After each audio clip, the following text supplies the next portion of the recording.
Gem Collectors with Shawn. Welcome to all of you. I'm Shawn.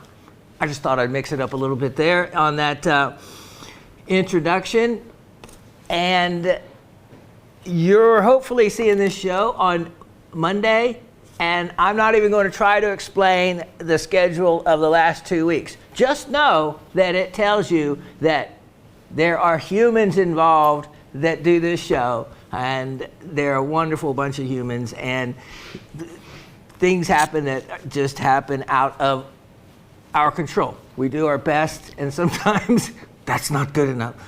But other than that, like I said, which a lot of you figured out, and I'm really happy that you did, if I don't show up, just keep looking for me, and I'll be there. So what a nice surprise when we popped up on a Friday, I think it was, and it was one of those neat, whoa, yeah, catch everyone off guard moments. So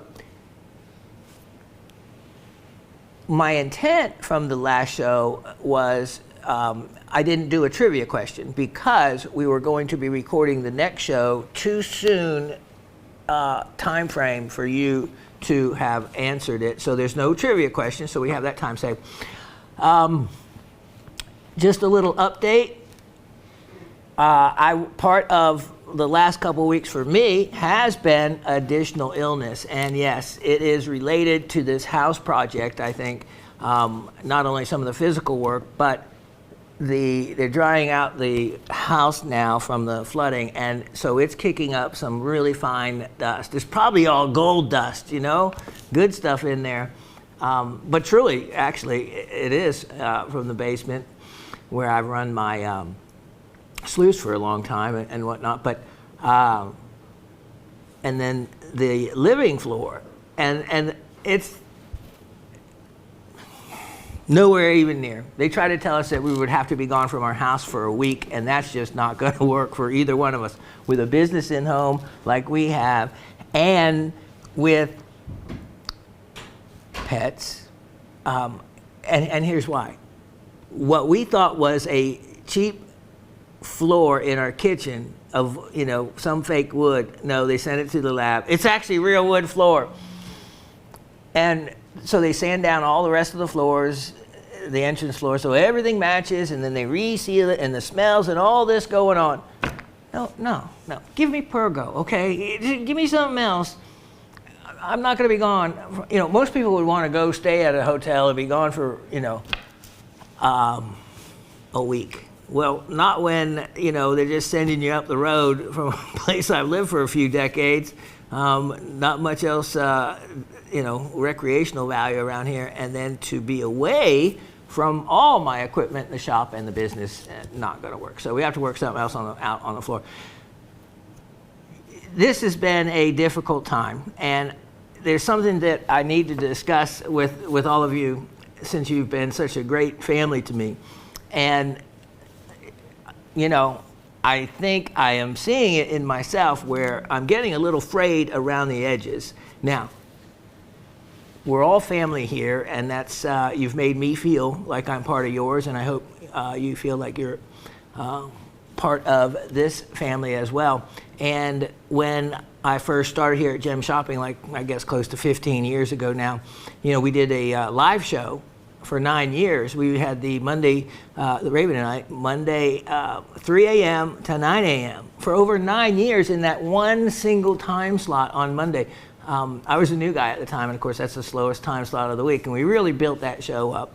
And a lot of you will remember the incredible mixed, wonderful items that we had from all around the world, and you know, we carried everything from the unusual carvings to beautiful, you know, Colombian jewelry and just Native American things, you name it. We had it and sold it. And that show, of course, the Gem Shopping show, was, when I first started, one of the best things said to me was, you know, we know Gem Shopping is about show and sell, but you make it like show and tell. So even, so that made me feel good that I spent just enough additional time on items for people to get additional information they wouldn't normally have. And so I continued on that way. So when I started on the podcast, they set me up to do them because Gem Shopping and a wonderful CEO at the time knew that I carried my own audience. I brought people were where he said hosts don't have a loyal following in general, except for me. I was the only exception out of all the other hosts that had a following that would go wherever I went, which I felt greatly complimented by, and many of you are still part of that, and I'm greatly appreciative. So when they created this show, it was to be actually more, I was allowed more freedom for it to be a more educational show, and an opportunity also was created to where we could have this commentary and encourage comments and interaction between all of you and me. And so I'm coming from a big family, a family person, and introverted until I get comfortable enough that I come out of my shell. And when I'm around these items, it kind of helps for me to come out of my shell. And so all of you had made me feel so comfortable in doing this show. I think I have become very comfortable in that family type environment. Now, that means that you have to put up with the good, the bad, and the ugly of your host. And, you know, I guess I could say it's a compliment to all of you that I might feel comfortable actually to come in and wear my emotions on my sleeve. You've seen me cry. You've seen me, you know, lose a sibling, lose my father, go through the emotions of my son being on the front lines in Afghanistan, so many other things, and have been, you know, supportive and right here through these comments, and have really, I guess I feel that warmth and that love just through a lens, and that has to be some of the best there is, right? That has to be on a level high enough to feel it, much more than when someone has a personal touch or able to look a person in the eye and express those feelings. So, but that said, that with the last couple of months, I think there's every possibility that you might see a side of me that has gotten comfortable enough that I may have, or maybe have, hurt some of your feelings in any way, one way or another way. And, you know, people say, well, if you don't know what you did wrong, you know, then you're not really sorry or apologetic for it. And I'm talking about over a period of time. So, you know, being a Catholic altar boy and a Catholic boy, you know, I didn't keep a laundry list of all my things I've done wrong, but I certainly knew that I could cover the topic as a whole and let God fill in the quantity. When I would go to the confessional, yeah, I have a tough time getting that out of my mouth now. Yeah. Anyway, we won't go there. But what I want to say to all of you and to any of you listening that may not participate in the trivia or the comments or anything for any reason, if I have in any way affected you negatively, then I apologize. I am sorry. And I want all of you to feel like you're welcome to participate in the comments, in anything you have to say, anything negative about me, anything positive, or, you know, of course, you know, none of us have ever been ugly to anybody else amongst the group. And that's just, it's not me editing it. That's me telling you the truth. So we have a very loving family. And by that, by saying that, I can easily tell you, all of you, that I feel loved. And I hope that that love is felt back to you as well. Not only from me, but from the team that goes through so much effort to bring you this show. And I understand that lately, with the stresses on me, and with that I could might be perceived to for something to come out of my mouth the wrong way, and again, if that has ever happened, I am sorry for that. Now, that being said, I got to thinking how old I was when I first had this sense of being an instructor. And that was at the age of 13. As a matter of fact, Asif has, in case some of you haven't seen this, and I'll show it to you now, a picture from a newspaper when I was 13 years old, where I was growing up in Sarasota. I was in 8th grade, and the newspaper had heard that there was this unusual child at this Catholic school. Here is the article, and if we can, yep, there we go. Let's go in on it so you can see it.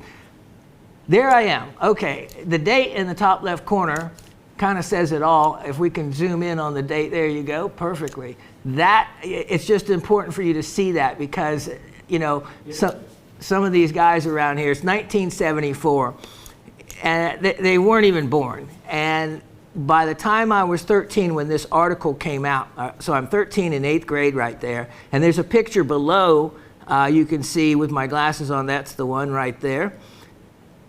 And you can see me sorting opals. That is a little box of opals, I remember, and the little yellow tensor lamp that I have in front of me, I still use and still have. So I shared a office at home that my dad worked out of with him, and that's me in front of my first grinding machine. So it's Shawn Leads a Rocky Life. And at 13, I had not been kissed or had a girlfriend at this point. But I think even going back then, and when you're 13, the same thing holds true. Fame or fortune, and you just might have luck with getting your first kiss. And I did. I didn't have the fortune, but this article on the Metro section of the Sarasota paper brought me enough fame that it also brought me my first girlfriend and led to my first kiss. Like I tell people, I don't know what the article says, but I know that that article brought me my first kiss. It's also said, is that her? Oh no, that's the very sweet lady that wrote the article. Wow, God bless, rest her soul. Funny man there. But I tell you what, just to get past the first kiss, you know, I don't know, maybe I would have. But no, she was actually even on the cheerleader squad. So, now, that was big. It didn't last, as all fame doesn't last, but it lasted long enough. And that was a great boost that I needed on the social side. And then I remember, of course, with 6 children, us having to divvy up the phone time. We were actually just reminiscing about how we used to have to take our film canisters in and have the 35 millimeter, film, and then come back and get the pictures and go through them, and how different it is now for these kids. So at the age of 13, I was working at a rock shop, and that's where I first started teaching, instructing. I was teaching retired people how to cabochon, how to cut stones. Remember, I had started taking lessons at the age of 11, and I was a fish to water kind of thing. And so by the time I was 13, I was quite adept. I was also working at the rock shop. I learned how to use the automatic cabbing machines, how to change out the big industrial tumblers, the flat laps. It was a great, great experience that I still use to this day. So after that, there were so many different periods of instruction, including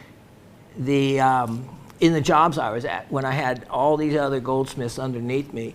And I think I had told the story once before that by the time I was 21, most every other goldsmith that we hired at this large trade shop in East Tennessee was older than I. So of course, and with many, many more years experience. And with that comes egos, huge egos in the, it's very competitive as a goldsmith or jeweler, but as a goldsmith. And there's like if you're in a shop with multiple goldsmiths, there's a pecking order. And so the only way that I could, at my age, command respect was when, and it happened to every jeweler or goldsmith I worked with, when they messed up a job and they couldn't fix it and would have to come to me to get them out of the problem. I remember one top of an antique, beautiful art deco piece, platinum, and the jeweler just melted the entire top out of it in platinum. And I had to put a platinum plate in there and saw out and match the filigree design and put the mill grain back on it and all. And it took many hours that night. It had to be delivered the next morning. And when the jeweler came in, I had it sitting on his bench for him to come in, and he couldn't believe that I did that. And he was the one giving me trouble as far as the pecking order and hierarchy and taking orders, so to speak. Never had any trouble after that. I got the respect that is deserved in the way it works in the jewelry business. So I've been an instructor for many years in different ways and in different levels. And so I only say that because it comes back to even doing the trivia question with all of you. We do that for fun. And if sometimes I've ever taken it more serious than I maybe should have, I greatly apologize for. And this is coming from nowhere, except I just want to make sure I address it before it ever is an issue, because I feel like lately I've been, in the Raven's words, snarky. Oh yeah, snarky. And I guess that's somewhere between rude and brazen or rough or gruff or something like that. You know, not too terrible, but snarky. And it's just been all the other pressures on me. The other part of it is, I guess part of it is me trying to drive knowledge forward. And that's where I go. We do this for fun. No one has to comment. No one has to answer the trivia to write a comment. And that's the other thing. If there's some of you out there that aren't commenting because you think you have to answer the trivia, oh, no. Not that way at all. Love to have just the comments. No answer required. So let me make sure you know that.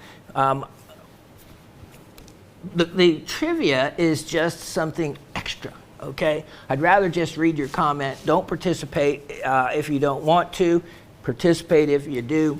I just have always tried to encourage those along, because it ties into memory and it ties into knowledge. Memory, of course, is something, though, I can relate now to so many people that have trouble with that. One last story and we'll start the show. Not many people know this, but I do think the crew knows because they've seen it. She's not next to me now. I'm on my own, but the Raven is in the house. When she has sat next to me, and this is especially after I had gotten COVID. I've had COVID and long haul COVID. In other words, symptoms still from COVID. This is over 2.5 years later, and they still can be quite strong and affect my life. And I see that they've really affected my memory, really have. So what you don't know is, when she's listening to me, she can follow the conversation and she'll know when I'm mentally searching for a word. And I can't tell you how many times she's whispered to me and saved me from an embarrassing moment by going along in a sentence, knowing the word I want and the thought I want to convey, and not being able to remember the word I'm looking for. And that little angel, that little small voice has whispered out to me many times the word and saved me. And I just carry on like nothing. You would never have noticed that I was lost. So, yeah, forgive me for any of my memory lapses. I certainly hope you forgive me if I've ever not been understanding in yours. So, love each and every one of you, and we wouldn't be here without you. So I hope everyone still continues to participate in the comments. Only play the trivia if you want. And my only thing is there's no wrong answers. There is, and to many of these things, there's multiple answers. I try to make them easy, but sometimes when they're a little bit harder, maybe it's the instructor in me where I try to drive us forward, but that's not what it's about. It's to have fun, learn something if you want. Every teacher loves a great student, and that's where that comes from. But the comments are more important, and I learned so much that way from not you asking me trivia questions, right? But from your comments. Comments first, trivia for fun, and love each and every one of you. And I feel that love back already, so I know it's there. Now, let's go on with the comments. Okay, Miss Jan Brockway, what a great way, and I just, said her full name because she deserves it spoken. Jan has been here at Gem Shopping as a client and a wonderful supporter of this show for many, many years. And we know we haven't heard from her, and we've talked about her. And we heard from Dennis. And, of course, we all know, Jan, about your loss. We collectively, as the family, have talked about it as you went through it. And we've all had some tough year. And main thing is, when I saw your name pop back up, it's like, yeah. And I told the Raven as well. She was excited. Okay, so Jan says, "Hi, Shawn. This is Dennis and Jan. We just received our Ducky, Piglet, and your amethyst perfume bottle. Your sapphire bracelet." Remember that gorgeous sapphire bracelet? One of the high-end pieces. They got it because listen to this. But there's another one closer to, wait. My birthstone. It's gorgeous, thank you. Yeah. So things, right place, right person. That sapphire bracelet Jan got, it was her birthstone. How perfect is that, huh? We missed the Tucson Gem Show, but there's another one closer to her home next month. We have a growing list of gems to look for, but your show is today, so we'll see what you're offering first. Since Dennis lost his Sphinx on our list, that's on our list unless you have another one. Also looking for tiger's eyes. Dennis learned that the blue in them are very rare. Yes. And let's see, which one did you get? Because I had a carved blue tiger eye carving. Let's see, Ducky, Piglet. I think you might have gotten it. Dennis learned that the blue in them are very rare. He's learned so much from you, and we love you. Looking forward to and hoping someday you'll have your very own podcast. It takes so much to put them on. I'll stick with the team for now. We're hoping to spend more time with you. We've been saving our money and buying more of your treasures from your home to ours. That's a perfect way for me to feel great about the items, is for all of you to share them with me. Take care of yourself, as we all should. Grief and heartache will never really go away, but we can live with them with us inside our hearts and minds daily. So it makes life more livable. We love you and hope to see you soon, literally. We'd so love to travel and get to see your neck of the woods. Have another great show. We love you, Jan and Dennis. Great, guys. And no trivia answers needed. And what a fantastic positive comment. And I'm glad you're back. Thank you, Jan. Miss Barbara in Brooklyn. Of course, Miss Barbara was keeping up. She noticed the show hadn't posted yet. Surprised and pleased to get the Tuesday show today. Just finished watching it and letting my group know it was out there. Figured I'd keep you informed so you'll understand why your viewership numbers may be low. I know, and they have been, and that's thrown everybody off for weeks now. So we'll get it back on track. Glad there was no catastrophe causing the delay. See you Monday? That's always a question mark, isn't it? As of late, we always shoot for Monday. Miss Barbara from Frigid, Brooklyn, headed for 6 degrees tonight. It was 5 degrees that took our house out down here. 5 degrees, yeah, in North Georgia. You don't expect that down here, but that's what got our vehicle and the house. And the house we're still dealing with. Cindy in Pennsylvania. Hello, Rock family from cold Pennsylvania. 18 degrees at 6 p.m. A Friday afternoon show. What? Great show, Shawn. Trivia envy again. The amethyst moon face pendant is awesome.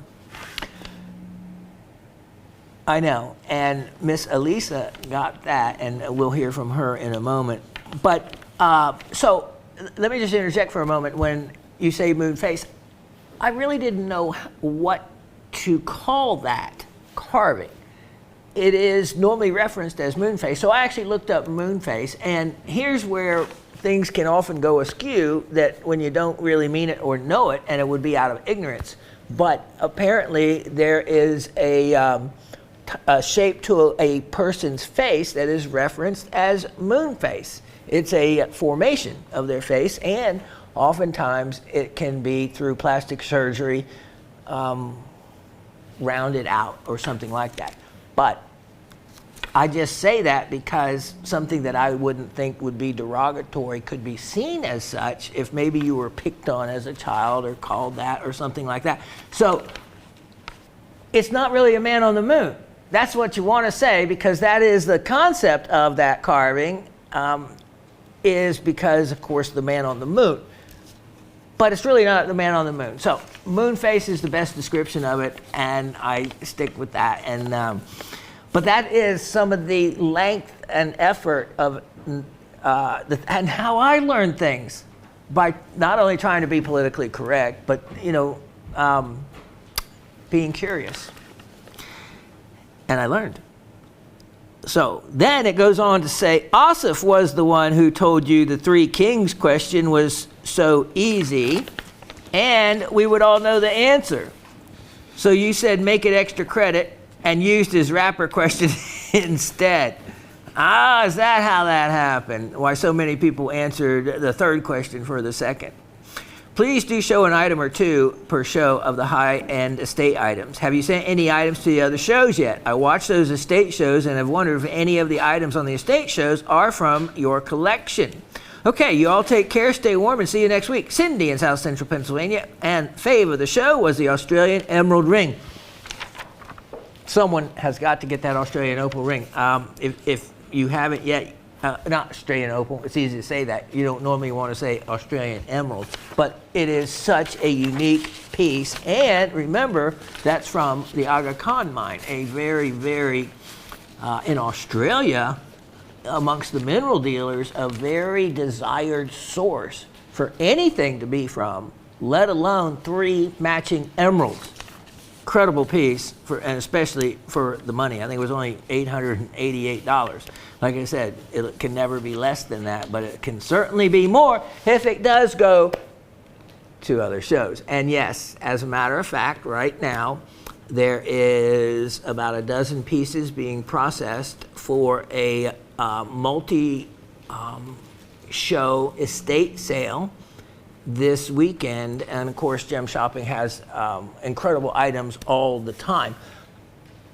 But if you want to see them, you won't know them, but I bet you could spot some, and some of them you will have seen through this show. And where would they go first? You could probably guess. Well, all kinds of people and are friends of mine, so they could go any number of different vendors here. But why not pass them on through the Raven to Sam's estate show? And if you've never seen Sam's estate show, you're missing out on something. His office is right next to this studio where I shoot this show. We have a huge, massive studio upstairs, but so when they get ready and prep for shows, all the new stuff comes in and it's all laid out on these tables, and it's just so beautiful to go and look at and see. It's a even for me a pleasure to see pieces like that. And of course there'll be some additional wonderful ones they'll have through me this weekend. Miss Barbara in Brooklyn says, greetings from your septuagenarian Brooklynite. I also remember those aluminum ice trays. Remember that? We were talking about the last show. We used to make Kool-Aid frozen treats in them. Tonight it will be cold enough to make them in the backyard. Indeed. Anyway, couldn't resist another Coast Androdite. Getting those Coast Androdite crystals, that when I offer them like that, is like buying a quarter for a nickel. It's like, for one, to use an overused term, no brainer.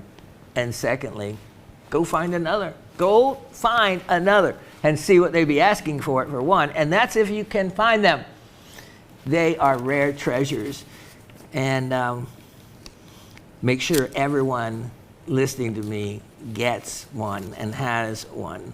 It's one of those things you will always be thankful to me for offering you. They keep getting better and better. Did you notice that? Did any of you notice that? That those particular garnets? Well, it looks like Miss Barbara did. I'm enjoying the estate items too. So, okay, so she says, anyway, couldn't resist another Coast Androdite. Well, that's the iridescent androdites, remember? They keep getting better and better. Yes, they have.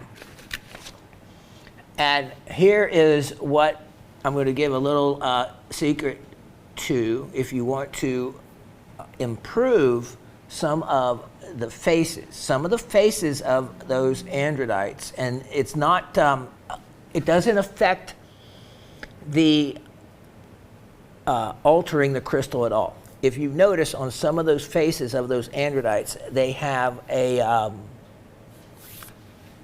film. And it's just a little other mineral buildup. It's not part of the crystal or anything.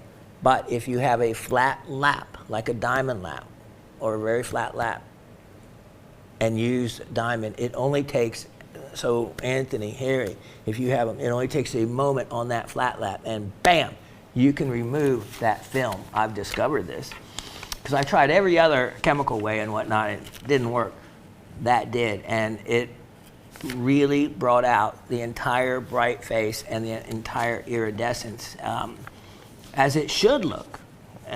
So, yeah, that's one reason they do and are looking better and better.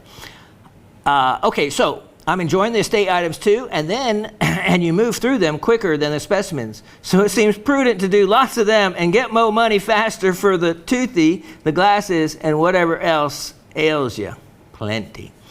A caution about zircons and UV light. A fellow gem friend said she examined some of the pale Cambodian starlight blue zircons with a 365 nanometer NM long wave ultraviolet light and ruined the color. I'm guessing it turned back towards brown. Ew, that's her spelling. As to the trivia, there was none. As the Tuesday show didn't drop till 2:50 p.m. on Friday, 2/3, there was no way to submit answers anyway. I know. I told Austin, I said, I even had made, and I even showed Dave, we even played it to make sure that I didn't do the trivia. And I didn't, but I even had the questions ready. So that's what I say to all of you. If I'm not right, it's because I'm not right. I don't know what I was thinking. So yes, I'm glad that as a family, all of you understand and forgive me for any of my nuances. Okay, so fingers crossed we see you again on Monday. Well, you didn't cross them enough because that didn't work out, did it? Meanwhile, I'm back to viewing live feeds and recorded lectures on YouTube from the ongoing Tucson show. Okay, let's talk about this because it's going to be real important to everybody with a blue zircon. Okay, so let's go ahead and already just say and assume, because it's pretty safe to assume this situation, that every blue zircon that you're going to come across, unless it's certified otherwise, you assume that it has been treated to be blue. All right? Now, in most cases, they also have to be of Cambodian origin because of the particular REEs, rare earth elements, in the Cambodian zircons allows them to go through the treatment process and turn from a brown color to blue. What it actually is uranium plus 4 valence turning to zirconium plus 4 valence. And we won't go on beyond that by way of how exactly that works, but that's the chemical side of it. Now, here's the big word, tenebrescence. Remember, we learned about the word tenebrescence, or photocolor reversism. In other words, it changes color, and one of the minerals that does that is alwine, one of our favorite words. So alwine is tenebrescent. In other words, it will change color from sunlight, and you put it back into a dark room, and in time the mineral will revert back to its original color. Here's the deal with zircons, and it has, I'm sure, freaked out many a jeweler, many a hobbyist. So with Barbara's friend, she was checking probably for fluorescence of zircons, just as Harry mentioned it last week about being able to identify zircons by their fluorescence. Well, this is why you want to use something else than being able to identify it with any form of fluorescence. For one, they don't fluoresce that much. Secondly,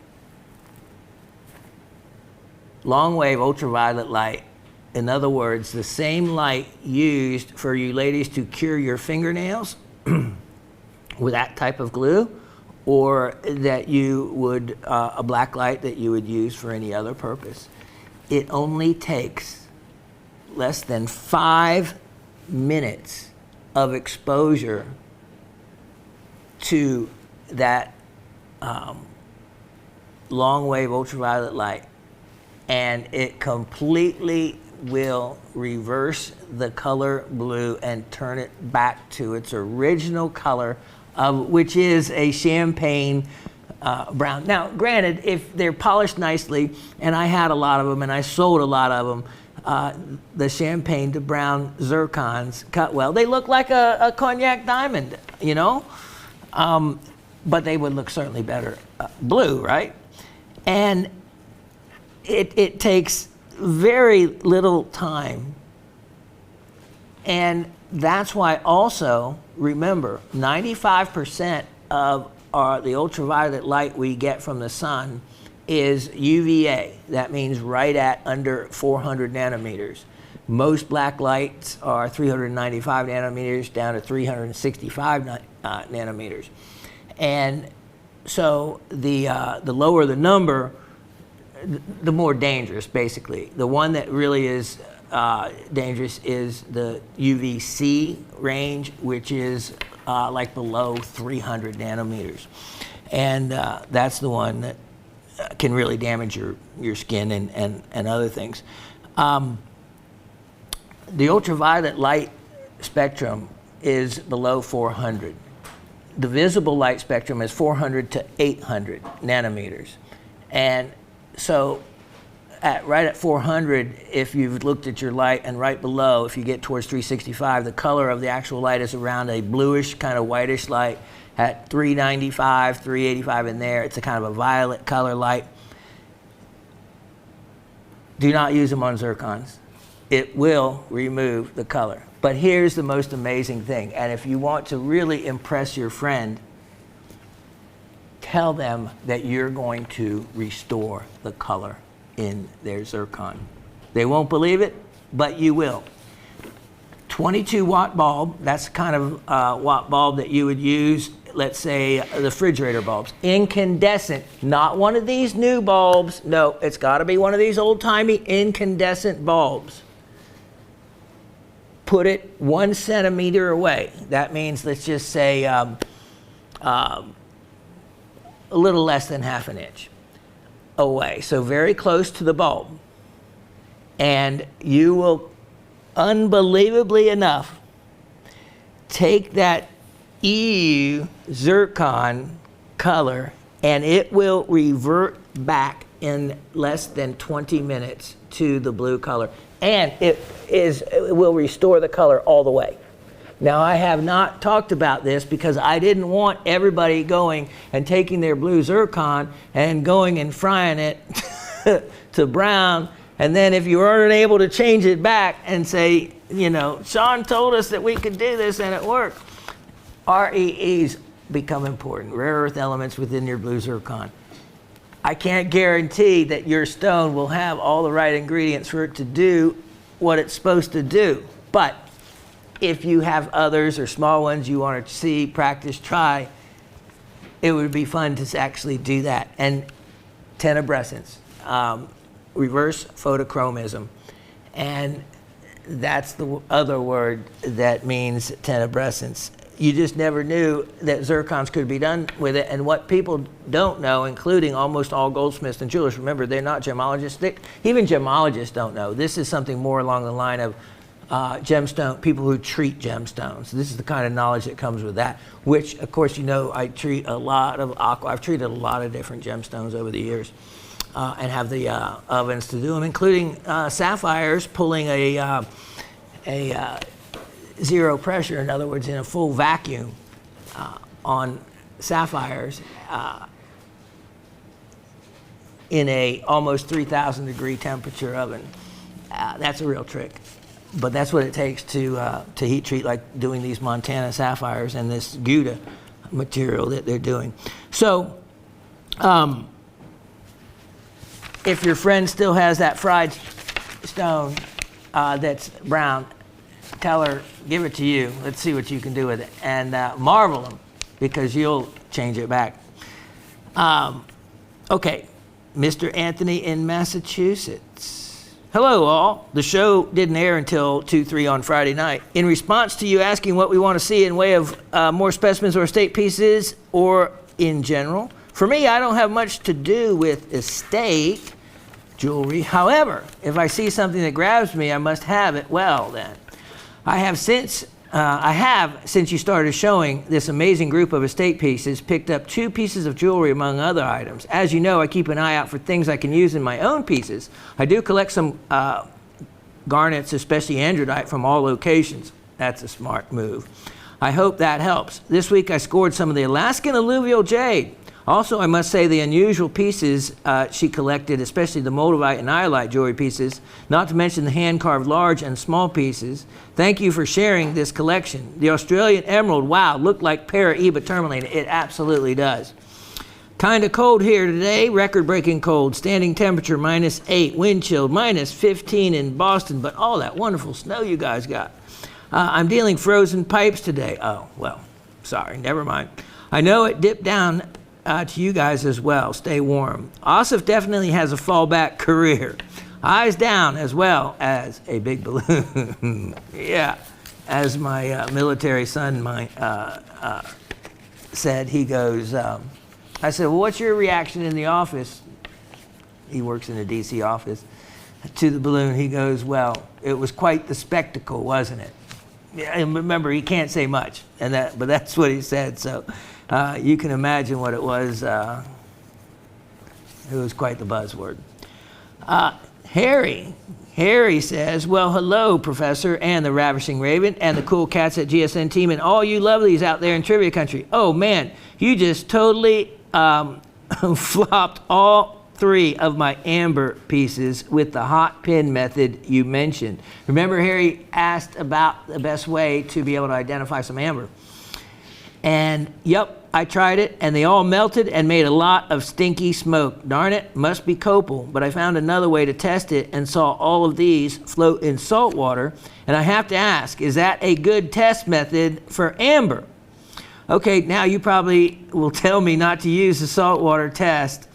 Well, at least I know, although one piece did melt much less and smelled odd, not really like pine sap. No, what you had there was mostly probably resin.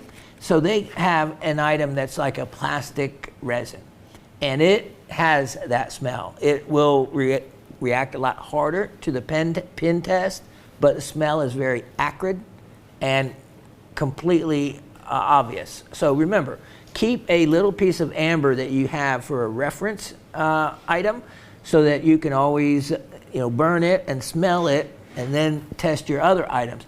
The floating method, well, you can make specific gravity of a lot of other materials that will float as well.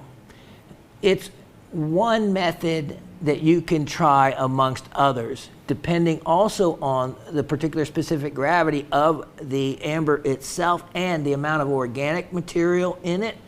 It can make a difference as to whether it floats or not. That's just an old-time method, but it's not something that you can absolutely rely on. For me, the pin test is a more accurate method, actually, when you've done it enough and know the reaction you get to each one. Copal, which is young, some people say young amber. That is an incorrect term. That's like saying red emerald for what is red beryl. If you, it's copal, which is a future amber if left to go through a chemical reaction in the material, and it takes million to millions of years, not 1,000 years or 100 years like this copal that you even see these bugs put in. And how they do that is they actually melt the copal and pour it back over the critters, and it's just ridiculous. But it's also remember, copal is often very yellow. It's not that rich or golden, orangish yellow color, and often won't have any organic matter. But the pin test, that works, and it's not very destructive. Well, I created my first Larimar cab, and boy, that stuff is sketchy and somewhat crumbly if you're not careful. But I got through it with a nice dual blue and green translucency to the piece. I looked at those pictures you sent. Great pics and a beautiful translucency on that one. Thank you, Charles, and everyone that were kind in mentioning my sister, and I pray your sister has a speedy recovery in her treatments. Awesome grill humor, and I remember the aluminum lever cube trays as well. On a lighter note, what does an 80-year-old pirate say on his birthday? Aye, matey. Aye, matey. Oh, I just got that. I read that earlier, and I did not get that. See, it doesn't take till 80. 62 years old and gone. That's that young whippersnapper Oz, if he knew it. I'm 80. I'm 80. That's great. I tell you what. Good job, Harry. That's a joke I can maybe remember and tell youngsters. Shawn, really, you didn't have to send me some larger pieces of bite tonight. Well, I haven't yet, so don't thank me yet because you haven't gotten them. That week threw me off that I wasn't here, but I have them right here. Look at this. Right here to send you. They're coming. I know I didn't have to, but I wanted to.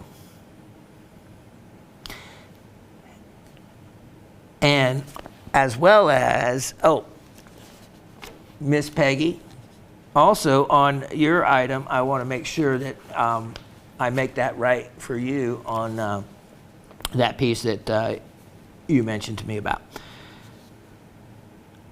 You didn't have to send me some larger pieces of bite tonight, but I thank you very, very much for it. And I was happy with my purchase of the smaller pieces of my order. So thank you very much.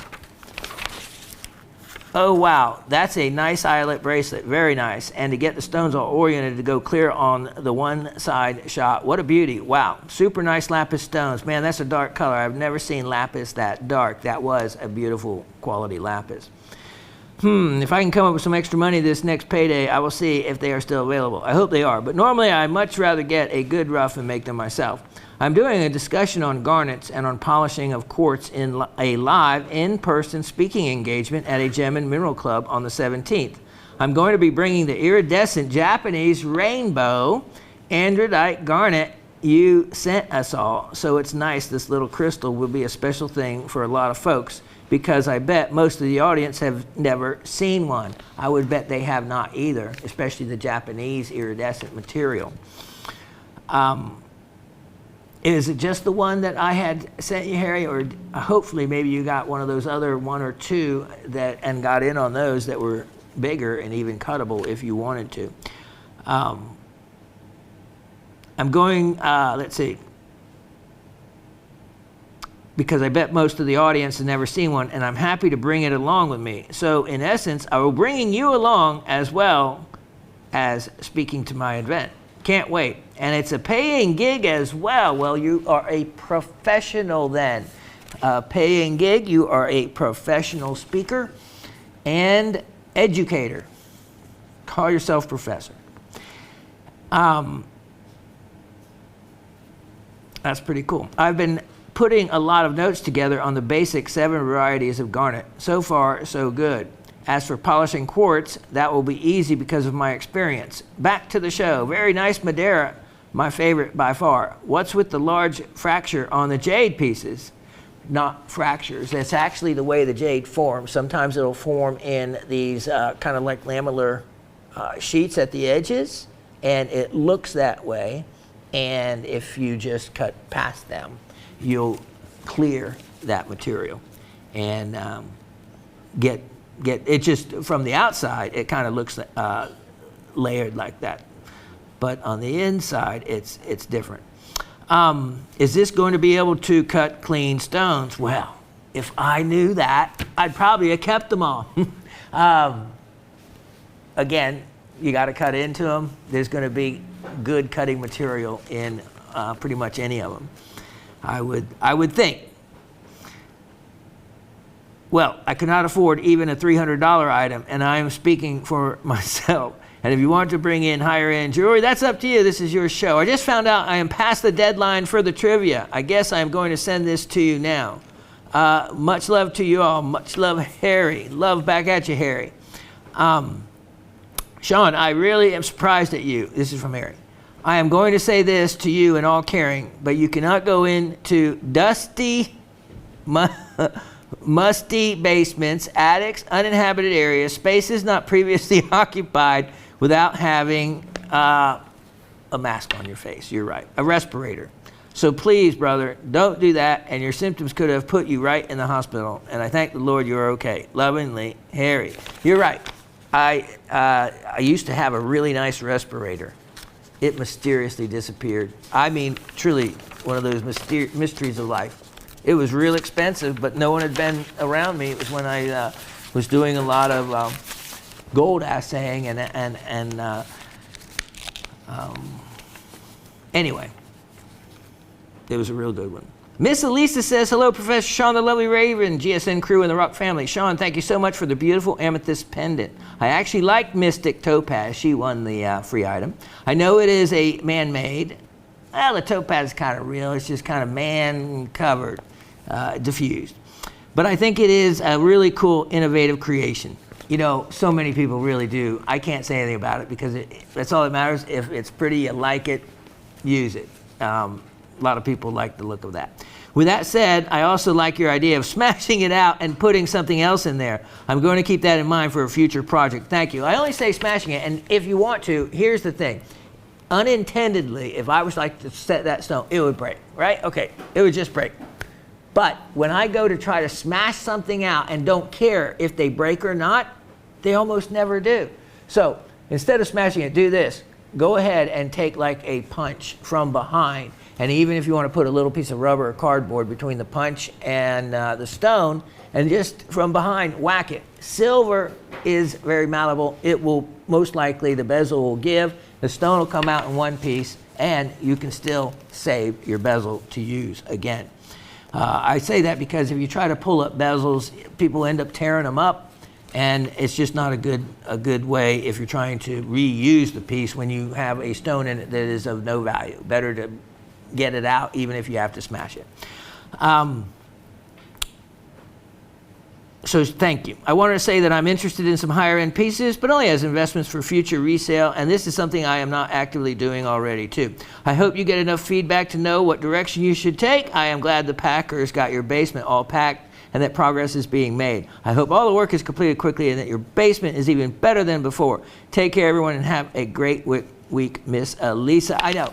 The only bad thing is I realized when they packed everything up, they packed everything up. And so much of my equipment and so many of other items that won't be able to be gotten to until everything gets unpacked. But there's still enough to go around. All right. No trivia to do. So I'll be right back. Okay, so how perfect for the month of February. The birthstone amethyst, of course, peridot is August.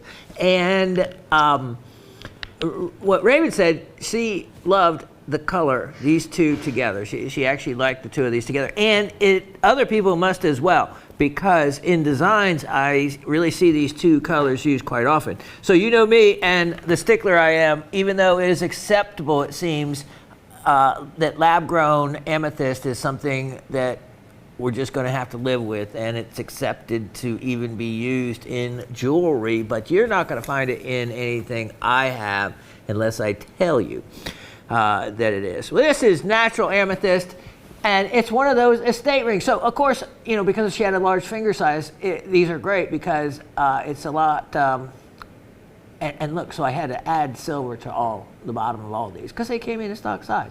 So it's wonderful because a lot of fingers, especially if you wear them on the middle finger and whatnot, this works great. Won't need to be sized. And if it needs to be sized down, you know, I can size for you as well. Just talk to it's usually $20-25 to size the ring one way or the other. Which, you know, as inexpensive as I sell these, oftentimes is can be a good portion amount as to what the ring costs, but you're saving so much on the ring. I love the look. I love the look.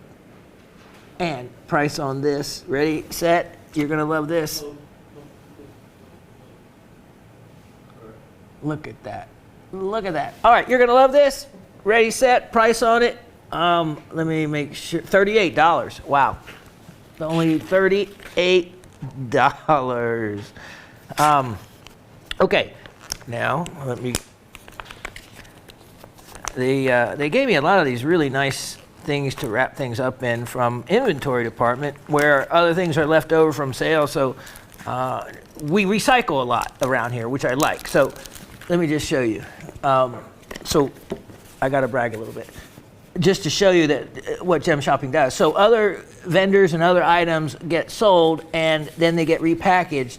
And what will happen is, look at this. So this ring, this is how I will repackage it. I put it in here, then I put it in this plastic bag, this really thick stuff, and protected like that. Plus, you can still see the piece. And this is completely recycled from inventory.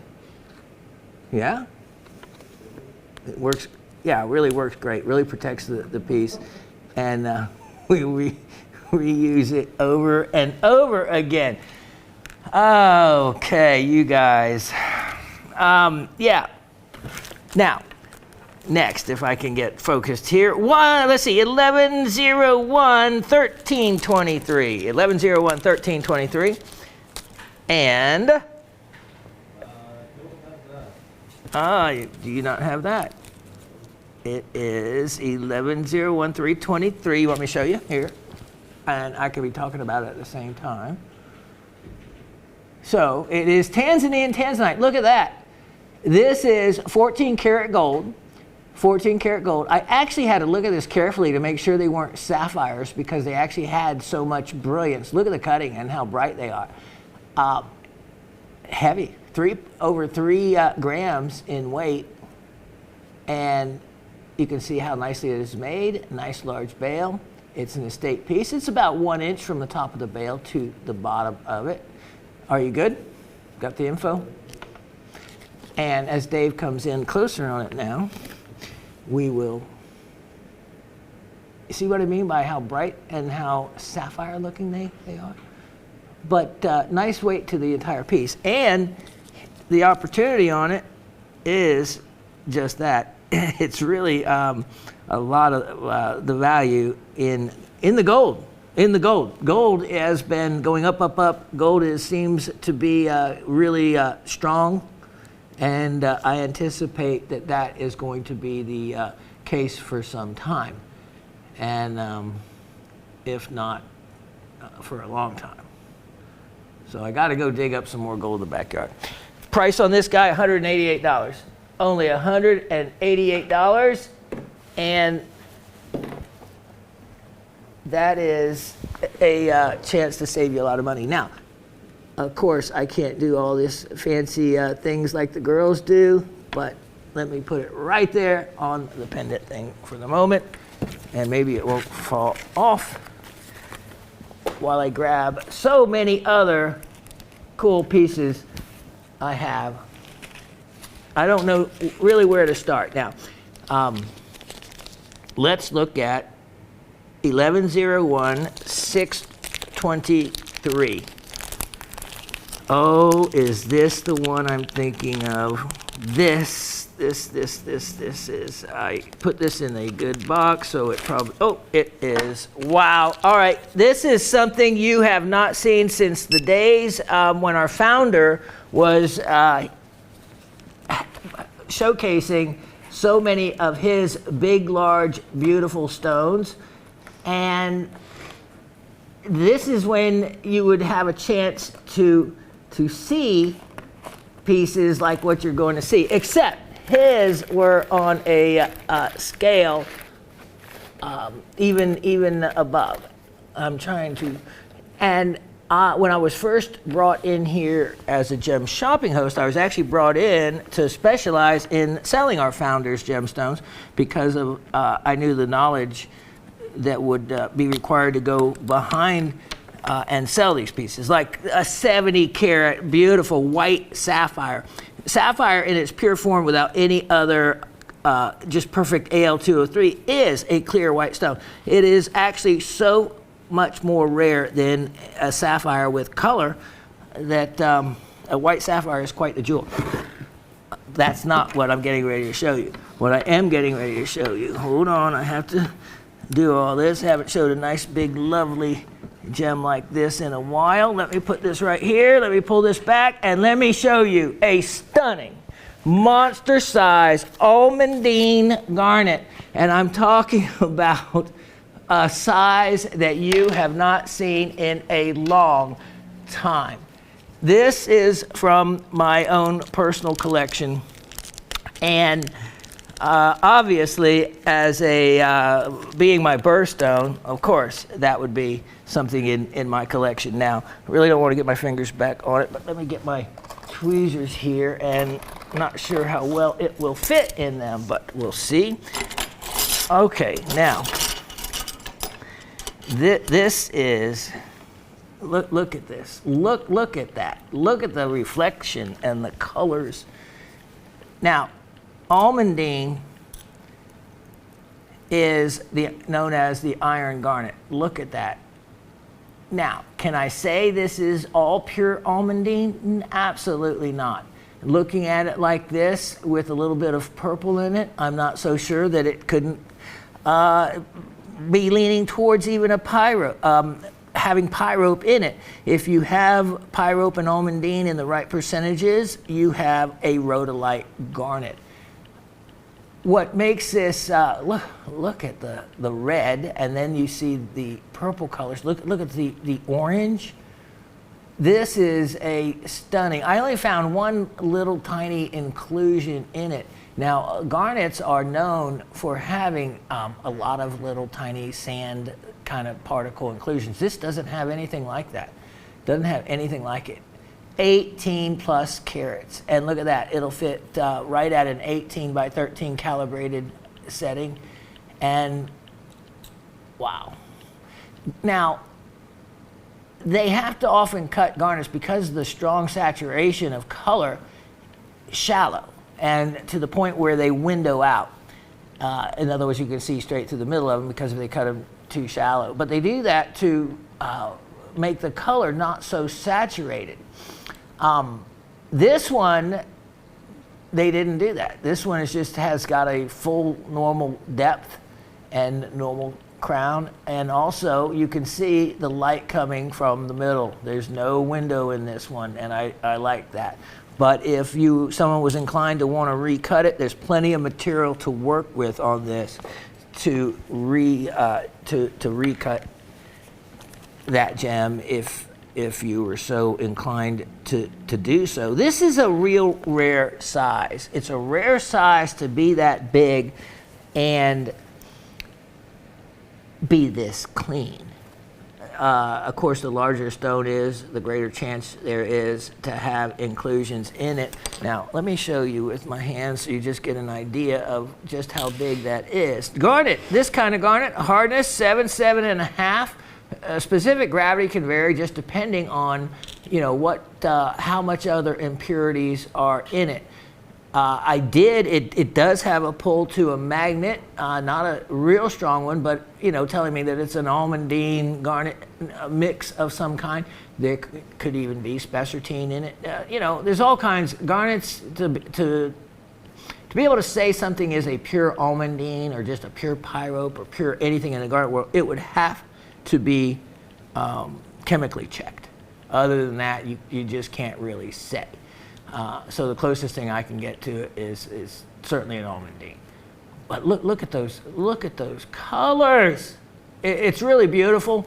It is a very saturated gem. In other words, of course, light is needed really to be able to see a lot of that brightness. The sunlight would work fine with bringing it out.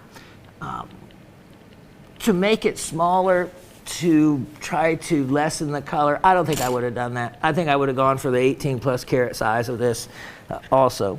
Now, here's the thing. Big garnets like this, little garnets, you can buy them for not a lot of money. When they get larger like this and they get that clean and they're nicely cut, this is obviously a older stone, they can actually start commanding some appreciable value, even in the almandines. But I am pricing this where, again, there's not going to be another one that's going to come along that I'm going to have. This has been just a nice, beautiful gem. You can see in my hands just how large this is. As we come away from it, it'll give you an idea if you wanted to make it into a pendant or a ring. Just kind of the size that you're working with, or just in the collection. Just in the collection, sitting on a garnet specimen or next to some others. Look at that. I love the purples in that. Did you see the three colors? The purple, the red, and the orange? Beautiful. Beautiful, beautiful, beautiful. All right, only one of these. Only one. And, yeah, how about this? I'm going to offer this at only $108. I think that's like $6 a carat or so. $108, only $6 a carat. That stone would be offered even out west at the show for hundreds of dollars. The size makes the difference, and the clarity in that size and that kind of stone becomes real important as far as valuation factor. Nice jewel, because I haven't shown you anything like that in some time. Next item, let's see, 1101-423. 1101-423. Now, let's see if I take these out for you or not. I may just leave them in the bag. This is a set of 17 pieces, and you know what it is. Water sapphire, cordierite, dichroite, or iolite, as it's nice matching. These all came out of the same piece. So they're all really well-matched gems, and I love iolite for the fact of it is so dichroic. In other words, in one direction, it's actually a clearish tan color. Really changes color with the direction that you look at it. And this is just a nice collection of the stones matched together. Do whatever you may want, give some away if you want. Just add them to a collection. Like most all my gems, that's what I did with them. They wound up in 50 gem tube trays, and I just enjoyed them. I just simply enjoyed the pleasure of having them and looking at them. And then, of course, when I was in my jewelry making days, I'd, go over or let the clients come over and pick out the stones they wanted to have made up or add to a diamond if they had it, and those kind of things. But in general, possession is a powerful thing, and just to possess the gems like that, it made me feel like, I don't know, like I was a royal, and those were the royal family gems. Here's that garnet, by the way, in putting it back in. Look at that. Look at that. So even in a big gem tube, still has a wonderful, beautiful punch to it. Let me give you that back. All right, now, let me show you. How much is this? Oh, yeah, that might help. I tell you what, thank you for asking, sir. Here we go, 17 pieces, 5.37, I have a deal. Let's do this. $38. $38. 17 pieces. Iolite. Have you actually priced iolite? Iolite, when I was doing some research on it, I kind of flipped out because the price of iolite has really gone up in the last several years. And I was quite surprised. It was around $20 a carat for these. And that was at my inexpensive place that I use as a price referencing tool. And so 20 a carat, 5 a carat. So at $38, I am offering these at $6 a carat, something like that. Well, at an incredible opportunity that you shouldn't miss, because if you only need a few or don't need any to have all those, that is why now I haven't had to buy any inventory, because when you collect all those years and then at the end you actually when you've been buying dimes for nickels, quarters for nickels, nickels for pennies over many, many years, you finally have something. I never put anything in the bank because, you know, what a savings account does, not much. But I don't know. I'm not a banker, but I know gems and jewels, and I think I did well when I overlooked my I don't know. I feel either like a pirate or a royal overlooking the kingdom's jewels, because it's kind of nice to see all those things as a tangible value, basically as dollar bills. Every item of jewelry, every gemstone, and that's what they always were to me. In the end. Now, wait till I show you something that next. This is pretty neat. I haven't shown you anything like this over all these years. This is item number 1101-823. 1101-823, and let's see if I can. Okay, now let me put it across here and substitute this. Check this out. of course, only have one of these. Look at that. Look at that.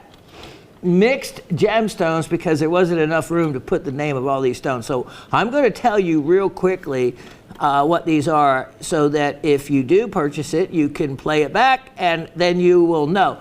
All right, so as Dave comes in here so you can look, obviously I couldn't write them all down, there's too many. Look at this. This is some beautiful high-grade carnelian. Carnelian citrine. This is black mother of pearl, most likely coming from the black lip oyster shell. Blue topaz, genuine turquoise. That I love. Mother of pearl. This peridot. Black mother of pearl from same type of oyster. This looks like, yep, an amethyst cabochon, really nice high grade lapis. Almandine garnet. Look at that reflection in that. I guess that's mother of pearl, but boy, that sure does have a beautiful iridescence. Back to carnelian, you know, a citrine. Let's see if there's anything new that I haven't told you. As we come down, of course, mother of pearl, more turquoise, and really high quality lapis. Look at how well this is made. And then you also have the hidden box catch right there. It's also, look at that. Nice width to it, lots of silver to it, and item, wait till you hear this pricing opportunity. Let me try to keep this picked up. Okay, pricing opportunity. I have, you're gonna love it. Ready? It's only, really, Shawn, don't know how I can make it like that, but that's what it says, $88. $88 for all that. Obviously, I couldn't even replace that. The amount of labor it would take, the number of stones, the amount of silver. Again, silver going up with gold. It's a wonderful opportunity. And I love the fact of all the different gemstones used in that piece. A real beaut. Now, let's look at item 1093523. And okay. I have this piece. And look at that, peridot. A peridot sterling silver and nice heavy weight piece. And look at the other peridot rounds, ovals, and what else do we have?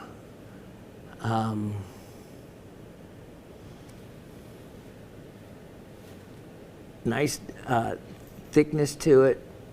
Look at the bail. And boy, I don't know, but I guess I'm going to offer it for what that says, and that is $44. Only $44 on that one.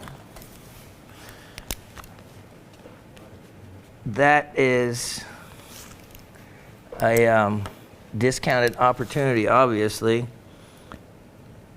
Peridot has become really popular with time, much more than it used to be. Now, next, these always take a moment to get out because I do have them, no matter even how much they cost, these well packaged as you saw. So everything is well taken care of. So you already know how well it's packed when it arrives at your house. Well, we do it before it even gets to that point as well, in-house also. All right, Now, what is my favorite group of gems? Well, the garnet family, of course. Look at this and how well it's actually made. Look at how red those garnets are. And yep, let me, this is 1101 223. Almandine garnet, but of course when we say that, that's what we know is in there. As red as some of these are, it checked almandine, but you know, that sure doesn't have a pyrope look to me. So, but here's the funny thing about the almandine and the pyrope and the spessartine. The colors all cross over each other. In other words, I could just as well have said these are red spessartines, and which is the manganese garnet, and of course well known for the Fanta orange, that type of garnet. But there's also red spessartines, and there's very beautiful red pyropes. Now, because these reacted to, obviously I couldn't get a refractometer reading, you know, directly on them, and the refractometer, when it comes to the garnet family, not much use, because as the members overlap each other in their formation, chemically, it's the refractive index varies wildly, just depending on the percentage of the manganese to the iron to the magnesium that's in pyrope and whatnot. So you can't go by the refractive index for a distinct determination at all. Now, this beautiful bright ring, I have, ready, $38. Only $38. And look at that. That is an exceptional, look at those colors. It's just not a regular garnet ring. It is got some really fantastic colors, and it's set so that you don't see much prong work, and I like that. Don't see much prong work.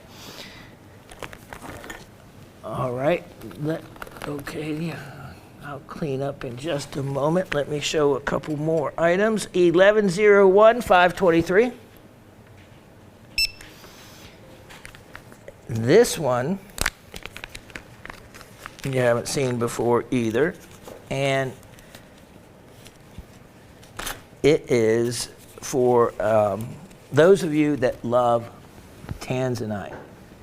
And I, again, had to look at these to make sure they weren't Ceylon sapphires, because they really fell in that color range like I see a lot of the Ceylon sapphires. But there's a particular filter that you can get that will cause natural tanzanites to turn orange. So it makes it real easy using that filter, and that's where, as a tool, a filter, when you know for certain pretty much what something is, the filter can confirm that, because the filter in this case helps determine it from a synthetic type of tanzanite. And so once you do that, and you already see the other attributes of the stone, then you can pretty well be assured that what you're looking at then is tanzanite. Now, this ring, 14 karat gold, it's a nice weight piece as far as the metal goes, and I have it marked down, of course, at a price that you just don't normally hear, a price point normally don't hear around here. But, and why I wanted to offer this to you, it's got 3 little diamonds in it, as opposed to doing something else with it, because I'm offering that for only, let me just make sure, $248. $248, and I'll just put it on my finger so you can see the size of it. It just showed up kind of large. I thought it was kind of nice, and knowing I could offer it to you that inexpensively, it would be a good example of, you know, tanzanite. And you can see as you turn it how the dichroism of tanzanite, which is actually playchroic. It has 3 different color changes, how they really change as you turn it into different shades of violet and blue. $248 on that one. Okay, let me, then I'll get those ready. Yeah, I'll show you one more item and then I'll clean up a little bit of my mess here. And we'll get to some other pieces, maybe some rocks. Okay, next item 1101-723. 1101-723.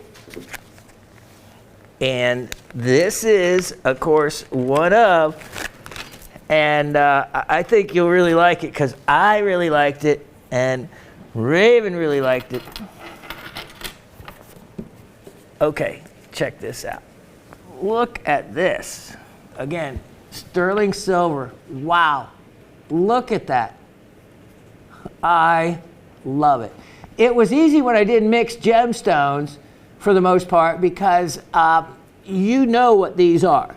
So if I said quartz, then we'll go through these real quick and then you'll know what is what. But it's easy to say quartz, and then the only other items you're looking at are the blue topaz, and I should do what poor Raven always says I do to her. If she is a specimen and she'll ask what it is, well, she never gets a straight answer from me. Oh no, she gets a lesson, and she gets a lesson to where she has to answer it. I said, because I'll tell her, I said, you know what this is, and I'll tell her some of the other minerals found with it, or give her other clues to where she'll remember it the next time. She'll do, it's like a word association. I work with her, and I guess maybe that is part of me, is a natural instructor, because I don't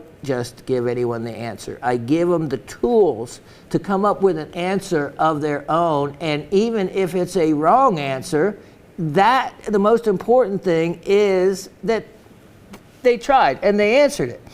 And so I frustrate her a lot, but she is a great sport and she will absolutely go through the hoops, and that is why she is one of the most educated product specialists that there are. Not only did she come with her own rock collection from the age of 10, when she was 10, but she also worked in a jewelry store and then had to put up with me for all these years, and there is no instant answer from Shawn as to what something is.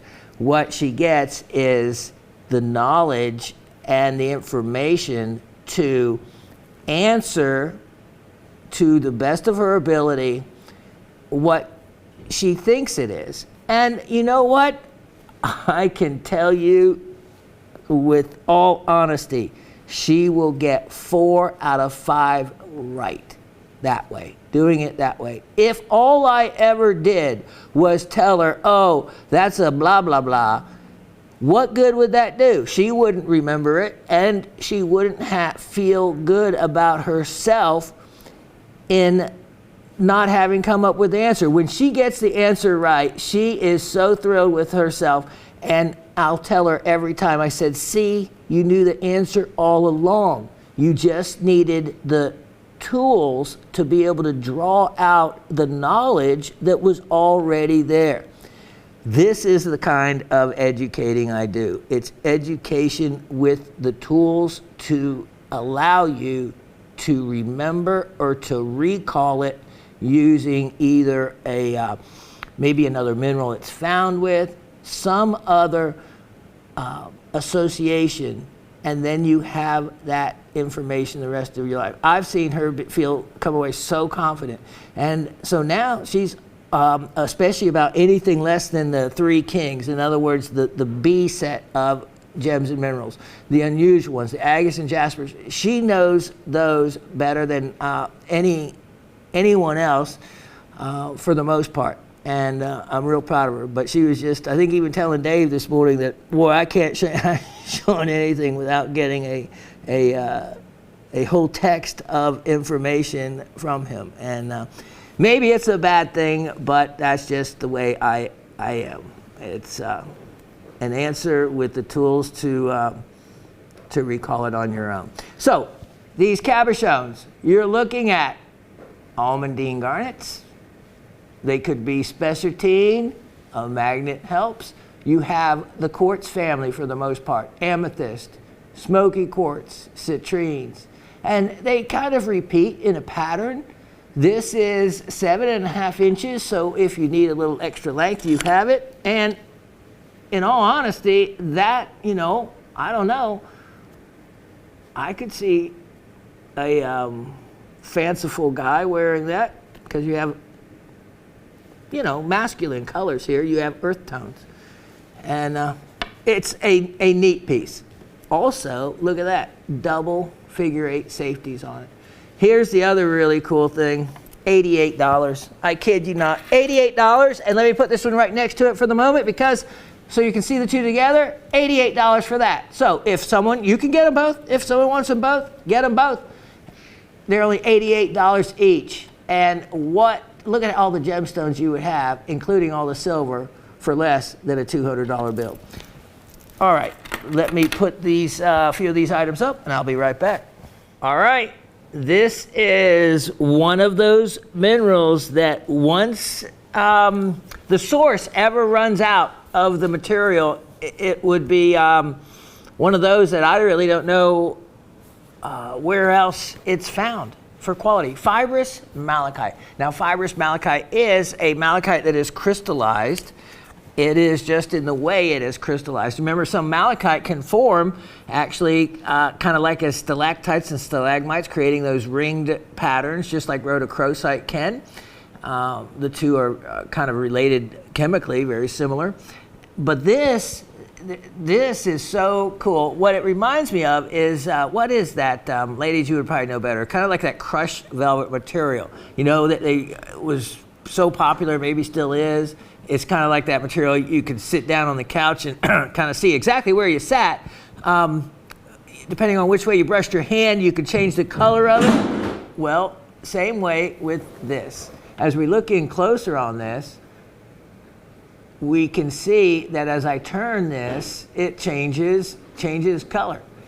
But those are actually all crystals producing that. Now, look at the other side. This piece is crystallized all the way around. Now, to show you exactly the crystals, we can just look right in here.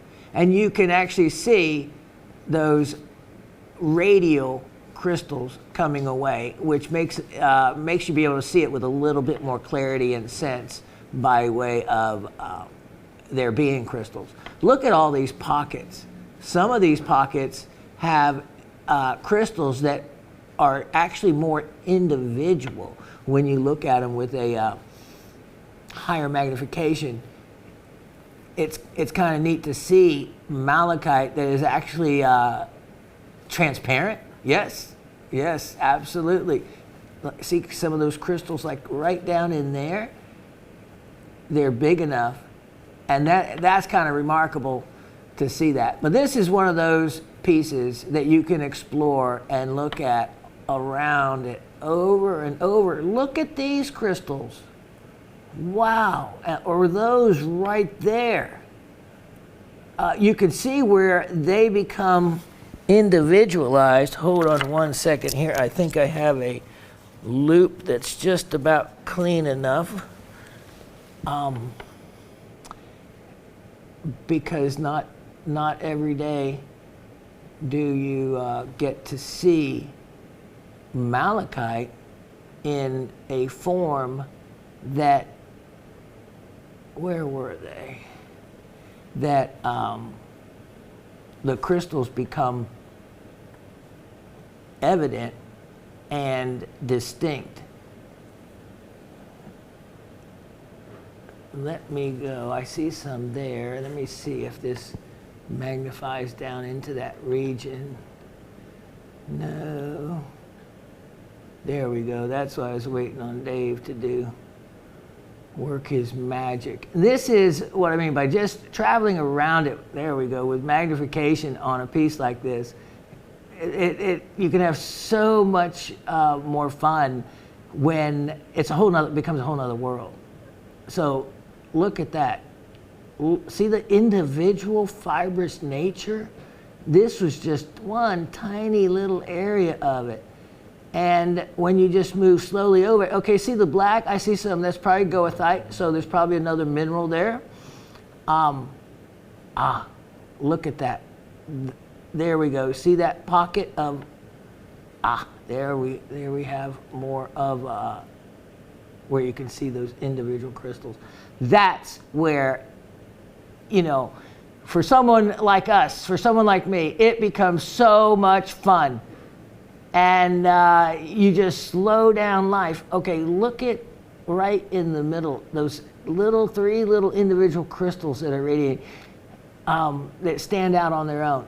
And you find also then these tiny little specks of other minerals. And that's when you start doing your homework as to exactly what other ones are. That's how you learn. That's how you learn that, then you look up where this was from, and you look up other minerals associated with it or found with it, and by deduction, you can figure out what is what. So this is one of those pieces that not many people actually have. They're usually quite expensive, but I have a sale price opportunity on one of the very few I have left.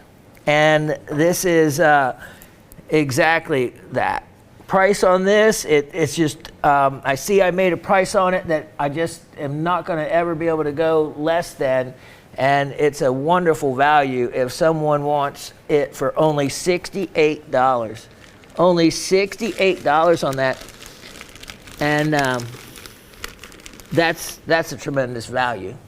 In the world of fibrous malachite, it would be irreplaceable at that price. Now, let's go and let me show you an organic gemstone. Now, if I say organic gemstone, what comes to mind?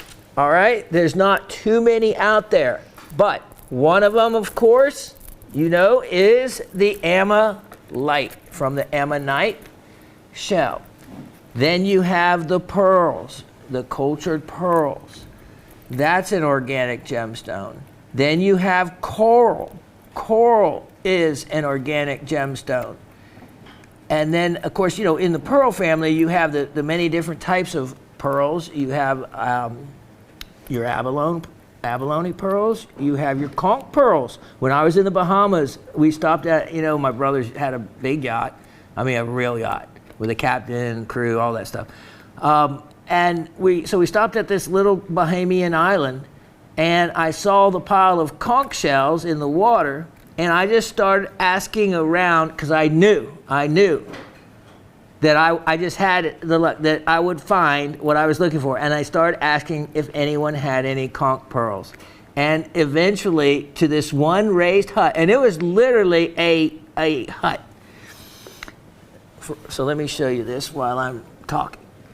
And in this hut with palm frond thatched roof.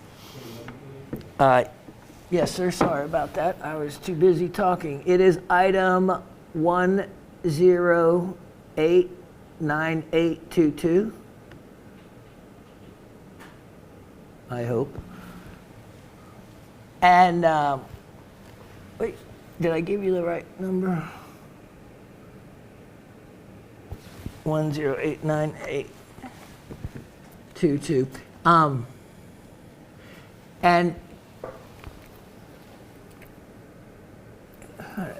you sure 10898? Because it should be. I think this is the one. What does that say? Let me read that. Dave, zoom in on that for me. See that 1089822.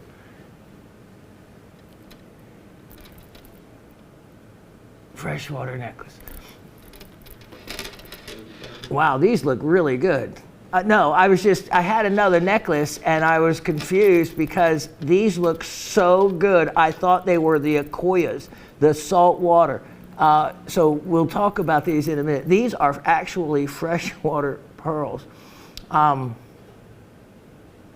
A outstanding value. 106 pearls on this. It's an estate piece, and look at how round these are. And the fact that they're a little bit not perfect is what really led me to think that they were the Acora cultured, which are the saltwater pearls. These still are cultured, but they're freshwater. And this necklace has an incredible luster. It is has 106 pearls, and let me see if I didn't put the length on there. That's how terrible of me, but I think that it was 36 inches long. You know what? That's not, I can't, in this business we can't think, we have to know. And I thought I had that information down there, on there, but look at this. Talk about prepared. I have a tape measure right in my pocket. How many people can say that? So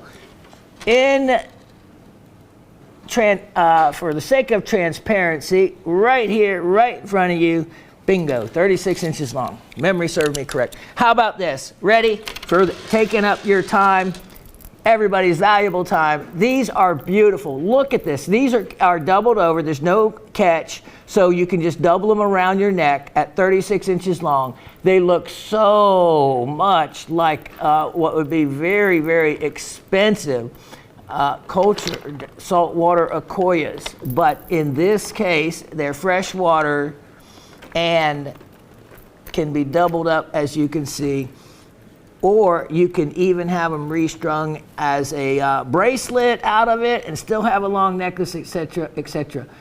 And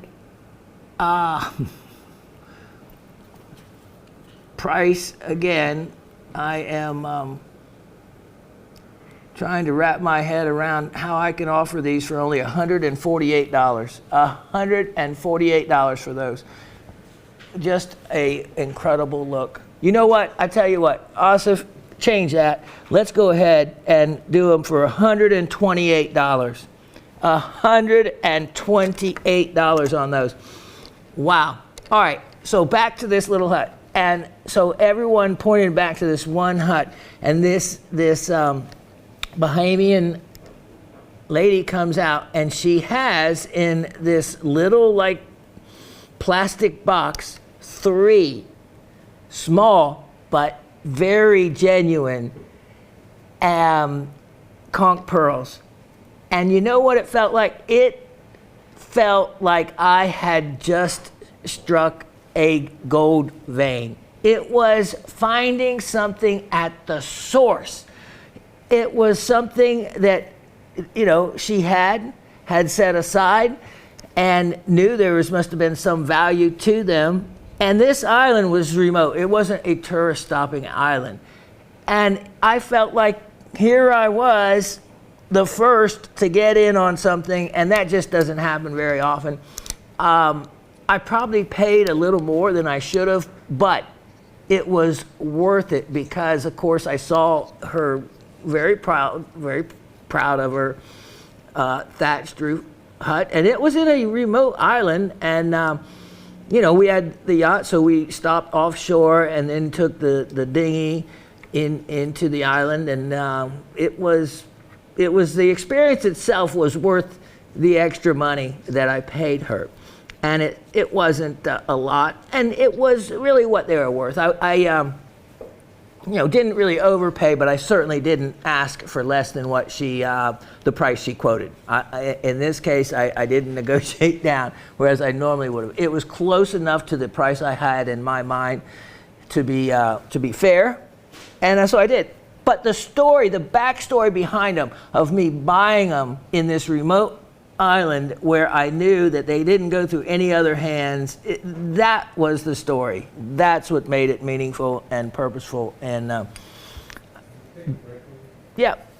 All right. I am going to set up on something. It'll take me a moment, so I'll be right back. Everybody got all the others. This, I think we're down to the last one of those incredible carnelian carvings. This is, oddly enough, I think it was one of my favorites, but the one left. Look at that. Of course, natural carnelian. Look at that carving. Look, carved so that you could actually wear this with the open veil there. But better yet, you can also just hang it from whatever you may want to hang it from. Look at that. If you actually heat treated this, most likely it would darken into a more of an even color carnelian. But who would want that? I wouldn't. Maybe a lot of other people wouldn't care. What I care about is the fact that it is all natural color, and you do get those different type of colors in this. I have a price on this. The price can't change. It's already such a deal for what it is. It's $28. Now, this is a chili. It's called a chili tassel. And in Feng Shui, it's said to bring good fortune and an increase in wealth.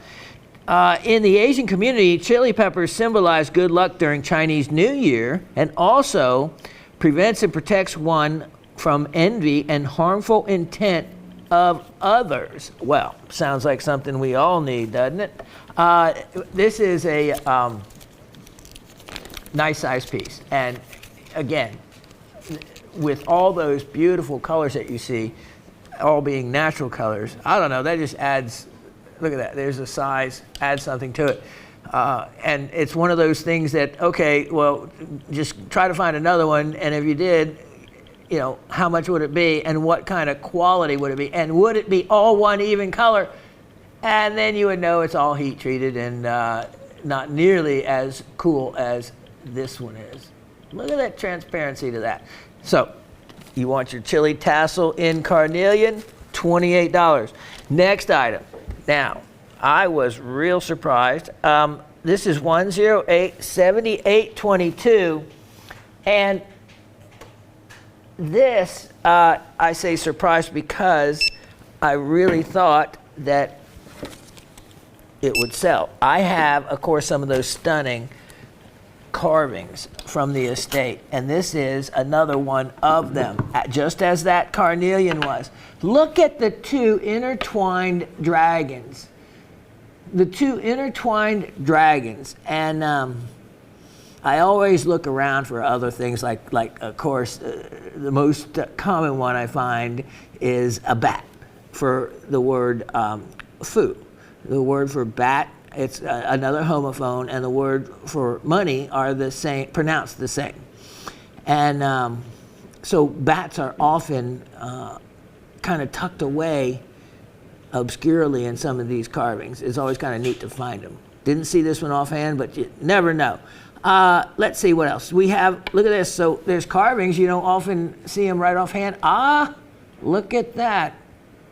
You know, of course it took the 2 generations younger just about to show me that you can take a picture of something on the internet and run it through the search, and it will find all the other pictures that look alike, and so you can often find what different symbols mean. I did not do that to this.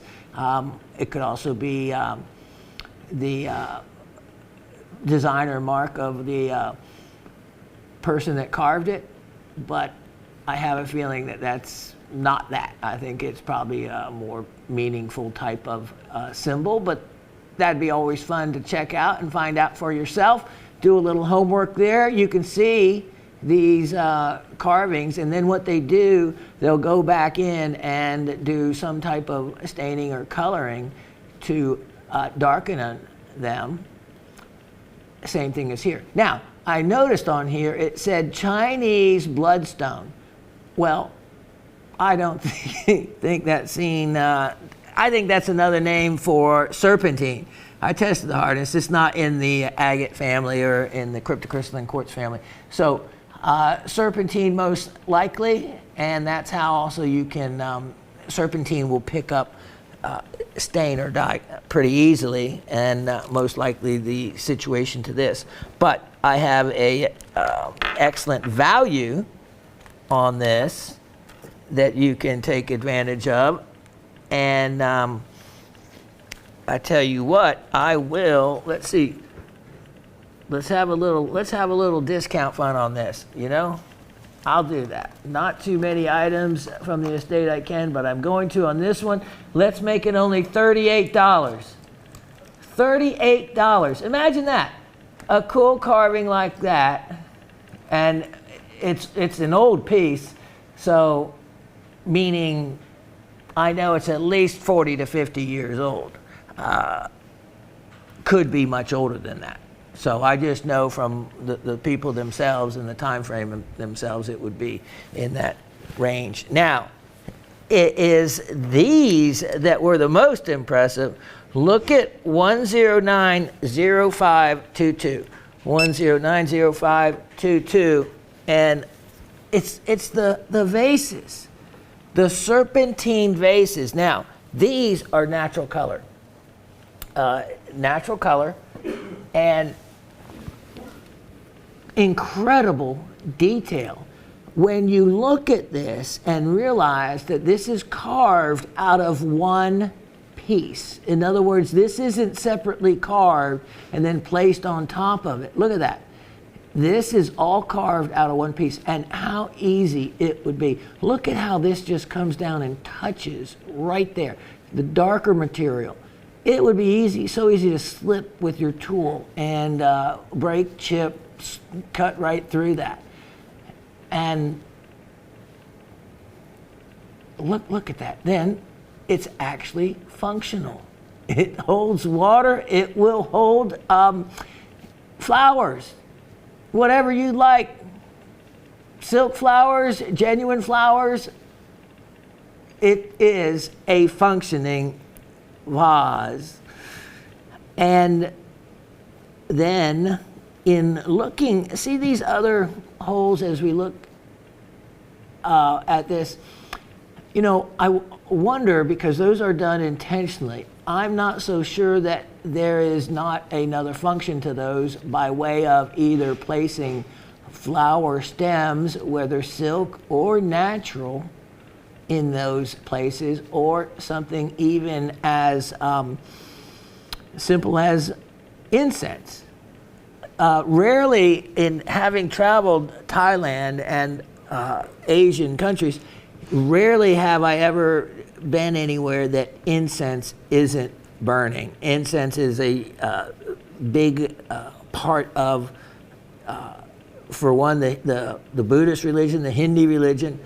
Often that's just part of it. And so many things are made for that purpose. I was just looking right here. Dave, let's look right there. Look at how dainty and thin that little part of the bridge of the carving is. They could have just carved through there and not even left that there, but they did. It is in things like that, when you've seen enough carvings, that you look for as additional value in the piece, because it's additional complexity, additional risk to the carver, and all those things translate to additional value until it gets to me. Now, on these, this is a natural polish. If you want to increase the polish, you can do it at home. All you have to do is take something like a non-staining oil, like a mineral oil. Even something safer is something as simple as a lotion even, and just rub it onto the material. You can take a wax and rub it into the material, and you can really get a nice polish that lasts a long time and protects the material as well. Here we go. Ready? Look at this. Look at this work. And I have an opportunity again on this. Make that one only $78. Only $78. That's again a great opportunity for someone. All right, let's look at item 1086722, if my eyes don't deceive me, but they have been, so I think we got it right on that one. All right, check this out. Now, remember, this was the estate of crosses. She loved crosses. She said she wasn't a religious person. Now, remember, I've known her for decades, and I knew the estate for decades. And I find it now, after she's passed, I find that hard to believe. I think that she actually, there was quite a strong religious side to her, but for whatever reason, she just didn't come out and actively say so. But in looking at a lot of her other items, a lot of them are Christian or religious themed pieces. Now, I agree with the simplicity of the cross. I know the Colombian crosses with the emeralds from Colombia. When we were selling these, we must have sold, literally, kid you not, at least 200 to 300 of them. Some of those crosses bearing 10 to 20 carats of emeralds. Some of them we were selling for $15,000 and $20,000. Amazing pieces. So a lot of people like that design and the look. Here, look at that. Look at the support material. This is all gold and malachite right here. And there's quite a bit of it. Those caps have to be made to fit. Look at the malachite. And but I am offering this piece at a sale price. Believe that. Ready? Here you go. I want this to find a home because it really deserves one. It's just a neat, unusual item. Easter coming up, makes a great gift piece. Also, ready, set, how about it? $68. That is a super sale right there. $68. There could be, I don't know, there could be 2 grams of gold in that thing. So, yeah, you're not talking about, that's probably really close to the value of the gold in that piece. Now, let's see, clock is ticking down on us, so let me get to what I can. How about this? You haven't seen this. 1,100, 223. I bet there's gold. I could sell half a dozen of these right now. Too bad there's only one. And, of course, wrapped up really safely, as I would do. This comes with a base. And meant to show this the other day, but everything is shown when it's supposed to be. It ends up, things are the way turn out. So let's see who the lucky person is that gets this, because I had to make sure that Raven had one. So I told her she did. I'm sure she does, but if she doesn't, well, that's too bad. Because this one is going to go to one of all of you. I know, wait a minute, hold on, I'm trying to, you know what, I'm just going to let someone else take this little sticker off of this thing, because I don't have the patience at the moment. Check this out. Look at that. Look at that. All right, let me put it right up here where you can see it better. Wow. This is incredible quality British Columbia Nefertiti. This was from our own collection. I had to make sure, I didn't really check it all the way, but remember, this, and very much looking like this, in Siberian material, often will have a cat's eye to it. This is British Columbian, though, and you can see it has a beautiful, beautiful blend of various colors to this. And I was seeing here, let me see. Oh yeah. So you can, when you get over here, look at that wonderful, wonderful translucent jade material. And you can see how that light just penetrates. There we go. Really penetrates beautifully. Look at that. Wow. Wow. Wish I had. Thank you, sir. Wish I had a nephrite. Now remember, these come right from my my own friends, known them for years and years. Their own claim. They have 3 claims, and a lot of polish. Don't have time to talk about it, but they are running into a lot of difficulties with the tribal land claim owners, etc. But here, quality piece, and the stand will come with it, and I'm going to make that only $44. $44. That'll be the only one. So might be something that you want to call on quick if you're interested. Now,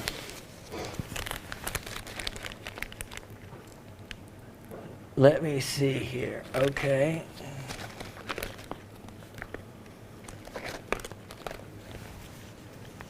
There were quite a number of, okay, let's look at item 1089-422. Now, a number of diamond parcels, and that's what I was saying the last show, was it seems like a lot of you just didn't get a chance to watch the show, or by the time the day you watched it, maybe it was a bad time, but because a lot of items that were priced that should have really moved didn't, so I was quite surprised. All right, take a look at this. This is a parcel of natural amethyst, calibrated, and boy, don't they just look pretty. They just really, really do. And even with the smudges on them. 9x7, 30 carats of material here.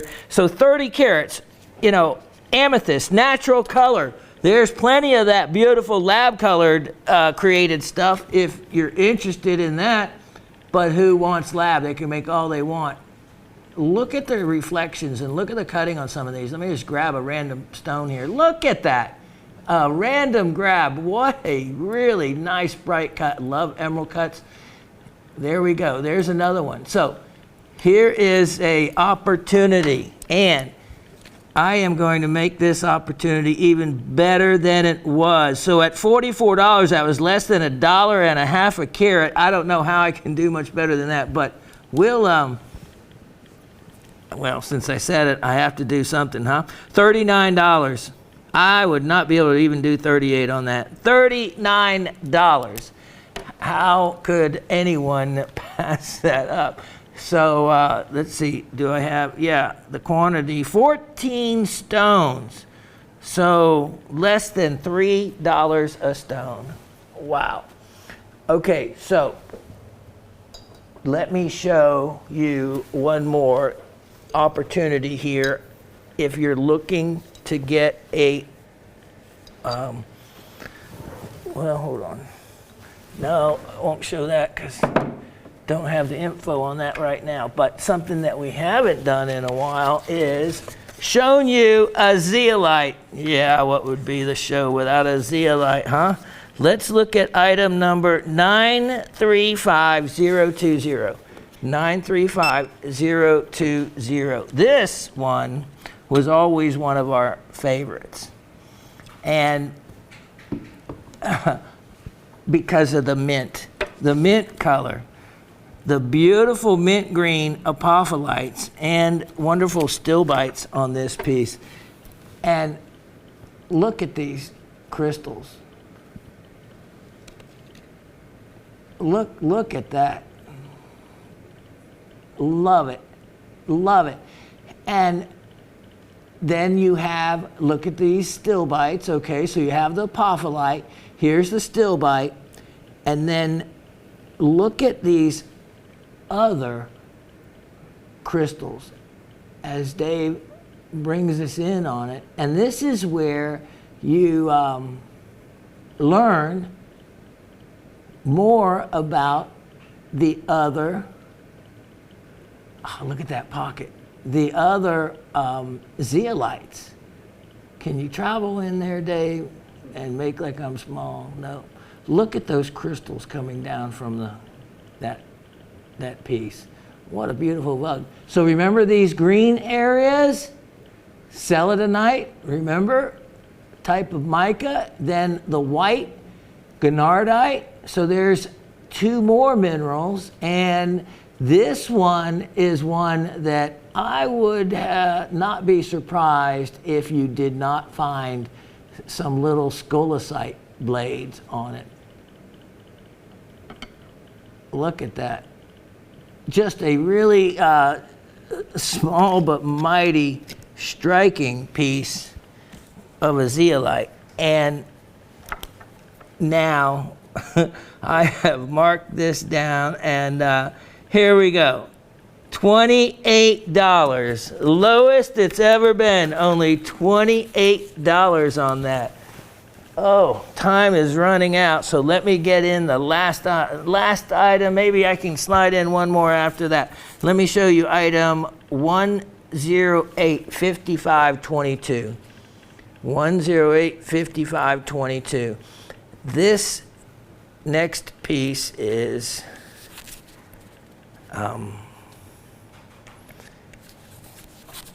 okay, hold on. I never did miss not having to use these fancy scanners. Let me type that in myself. 1085522. If I remember that right. Okay, look at this. Ready, ready, ready. I'm pretty excited about this because I think it is striking. And what I think and know would be the actual price this. Look at this band. It is baguettes and emerald cuts, basically. Look at those 3 large emerald cuts with baguette diamonds in between. 18 karat yellow gold. Look at that. You can tell. Look at the richness of the gold. And a nice larger finger size. Let me show it on my hand so you can see. This could be a men's or, of course, ladies' ring. And look at that. Look at that. What a huge look. And the diamonds, I even have the color and clarity, and I'm very conservative. So yeah, the VS clarity. So there's nothing you're going to see, even with a loop, for any kind of flaws. And the color, very, very white. It's extremely well made. There's no prongs to snag. A good thick shank on this. And I had already made it incredibly well priced for you. But you know what? As the last item of the show, and we'll make this the last item of the show, I am going to just shave a little bit more off that price on this piece. And I tell you, let's see how bad anyone really wants this. I'm going to make that only $788. $788 on that. And the very last item is just one more, and it is this incredible diamond cross. This incredible diamond cross. I just needed to get these crosses in before they go elsewhere. You guys come first, so wanted to give you one more opportunity. Look at this nice large bale. Look at, this has always been, this design, one of my favorite crosses. Oh, yep, okay. This is 2022. I didn't tell you. 2022. A shiningly beautiful piece, and the price on this, why not? I'm going to make it less than it was on this one. When I can, I will. $345 on that. Only $345. That's the last item of the show, unfortunately. So much more to do, as always. We'll be back, and guess what? Yes, we get to do trivia. See you in a moment. Okay, so again, so much more I had to show you, but there's a lot more that can be coming. And also, in the gems and minerals. But you can't hold out waiting for those items, because right now some of those items are are packed up, and I don't know when I'll get to see them. Some other items we discovered in moving and packing items up, and I had set some of those aside. If I can get back to those, maybe I'll add some of those in it also. But fact of the matter is there's a lot of wonderful buying a quarter for a nickel, buying a dime for a penny kind of deals I've already given you. And, you know, I had showed you before, and I didn't even get them out, like gold chains that, with the price of gold, you know, I had marked these just as inexpensively as possible. I'll take a look again and see if there's, but none of you got any change. So I think all of you have all the change you need. Or also during the time period that the estate and she was buying yellow gold, and she liked yellow gold. Yellow gold was really in, and she preferred yellow gold. So that could be part of why you're not interested in the yellow gold chains, which are priced really well, is because maybe a lot of you out there want the white gold, and that's fine. I just need to know so I can shift other things around. All right, I have trivia, which, again, sorry we missed a couple of shows along the way, and I was ill, but we're going to get everything back on order and everything back on track, and I can't say enough of how much I love and appreciate all of your support and all of your comments, again, good, bad, or indifferent, because I am certainly far from being the perfect teacher, the perfect host, the perfect of anything. And I want to learn to live and grow and become a better person and become healthier through the whole process of it all. And a healthy mind is a healthy body, and hopefully vice versa. So, but I know that and can see the difference in my mental acuity, just not only from stress, but again from this long-term illness, and hopefully I'll continue to heal, as well as hopefully all of you with any of all of your all's needs and health. I pray and hope that you're healed as well.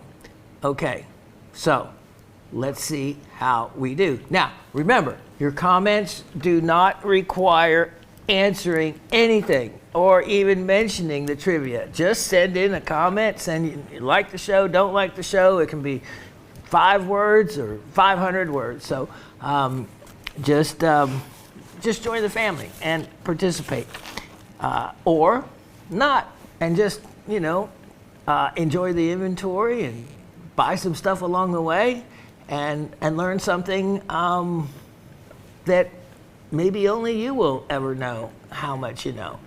And there's nothing wrong with that at all. All right, question number 1. Let's see how you do. Okay, one of the many trade names for serpentine in China and Asia was listed on a carving as being described as what? And so to rephrase that and add a little information, you know how you see so many other, whether it's a gemstone found in a particular area, instead of just, let's say, calling it a red pyrope garnet, they'll take the name of the closest mountain or river or tribe, and they'll, you know, say from the Zambezi garnet, or, you know, in other words, make it sound like it's something more than what it is. And that happens really worldwide. And many times, if the name catches on enough, it is copyrighted, it is, protected and used. It's just like what they've done to some of the color change stones, and I'm not even going to go into the Turkish one because I don't want to contribute to any of those misleading names for a color change gem that should just be called what it is. If the name doesn't sound all pretty and fancy, so what? It's what's in a name, and what's in a name needs to be the truth. So I just frown sometimes when I see what people are willing to do to market something, and again, coming up with these names that do nothing but confuse the market, I do not see as something beneficial. Nevertheless, it's done, as you saw. So, to repeat that question, one of the many trade names for serpentine in Asia was listed on a carving as being called what material? All right, that's question number one. Question number two. This again is a cultural and geographical question in a way. In the Asian culture, and like in so many different cultures, I'm not just saying Asian, but for this particular piece, we're referring to Asia, but you go to South America and they'll have their own particular meanings or talisman for whatever the local and often long-standing powers or attributes they will give something, often go back thousands of years. So it's something that's done around the world. In this case, I showed you some carved chili peppers. Chili peppers are known, the tassels are known to prevent and protect one from envy and harmful intent during the Chinese New Year. They also symbolize what? So I'll repeat that. Chili peppers in the Chinese and Asian culture is known to prevent, I need to put that caveat in there, is known and attributed to prevent and protect one from envy and harmful intent. During the Chinese New Year, they also symbolize what else? So what else are they attributed with during the Chinese New Year, and probably outside of that as well? All right, I think those are probably fairly easy, but whether easy or hard, just try to answer them, but you don't have to. If you just want to answer one for fun, that's fine, or none. Just enjoy the show, be part of it. You never have to buy anything, and always can return anything that you buy. And I also would prefer that if there's anything that was represented to be something other than what it is, either let me adjust the price, or of course you're always welcome to return it, or anything else. I just want to make sure you're always made whole and complete, and that you come away with a good feeling all the way around. That's what this show's about. This is what gem shopping is about and will continue to be. So, much to do here with cleaning up. my the house at home. This is the neater environment. So, but I'm digging deeper and going to find some other items. Going to be adding inventory, and you're going to be enjoying the shows to come. Hopefully, we'll get on track here, and I'll get everything that's distracting me out of the way, so that I can try to be here in health and in mind every week with you. God bless all of you. Love and thank and appreciate all that you do for me mentally and physically in your words and your support. And I hope that you get just as much out of the show and being here with me as I do. I am really going to look forward to seeing you.